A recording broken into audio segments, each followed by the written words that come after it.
Okay. Now, let's listen to Coach Rohr at the presser. Yesterday he talked about what he actually praised the South Africans, knowing that they took out the host nation. But then he knows what to do when they face them tonight. We know South Africa very well because they were in our group already for the qualifiers. And I think when you win in Egypt, in these circumstances, against a good team of Egypt with one of the best players from Africa, you will be full of confidence. This is a match between two good football teams, between two teams who are well organized. We know them because we played them already, and we saw them playing against Egypt. We still have to improve ourselves, even the organization.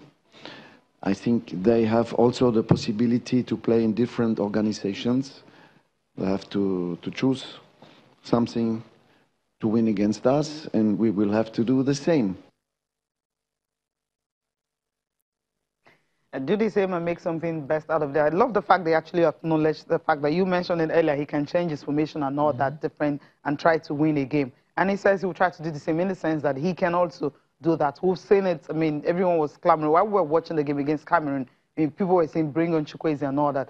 Maybe he had, or rather, that's what he wanted to do. And he brought him in and we saw the changes and all. So he's also a coach that you can say sometimes the first half we don't perform so well, but second half we come back, usually we win. So you wouldn't just write it off and say, oh, really, tactically it's not something, because I keep questioning what's the meaning of tactics, because everyone seems to talk about tactically and all that. So you'll be asking yourself, what does that even mean in football? As long as you're winning and all that, when you get the right result and you make the right substitution and the substitute, be able to coming on and making the best, or rather playing or even scoring or dictating pace, that's a tactical thing. Yeah, I'm not saying it's tactically not bereft, because that's what you were. Belligerence. That was what you used. When you are too static with a certain tactical mindset. You're strict. You're not flexible. Not flexible. And also, when you look at this age, check the coaches in that age variations.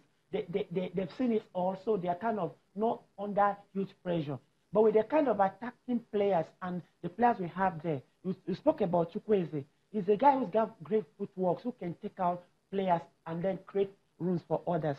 Now, what do? Do you ride your luck? We rode our luck so many times against Cameroon and so many other things.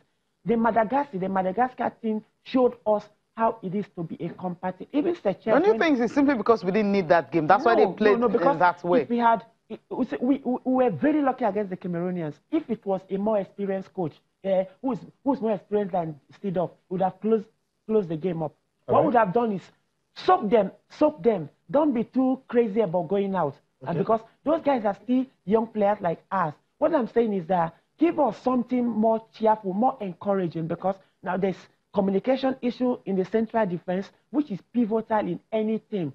The defenders, besides the goalkeeper, also the three goalkeepers, there's a thin line between them. Not that this guy is exceptional, they're exceptional, but one is more experienced and he's got one or two things. We needed to work compactly, and that compatibility will help the team. The attack, which is now the biggest strength of the team, will always come and help, even if they're not firing from first minutes, but maybe in the 89 minutes something happens. All right. So let's balance everything and listen to Stuart Baxter, a guy that has earned the respect of a lot of Nigerian fans. If you come to Nigeria, come to Uyo with a Bafana that we think we can close our eyes and beat, and you beat us 2-0, there has to be something about you. So let's listen to Stuart Baxter talking about the game, and hopefully, when we listen to him again, it will not be as cheerful as he is now. All right, so let's listen to Stuart Baxter.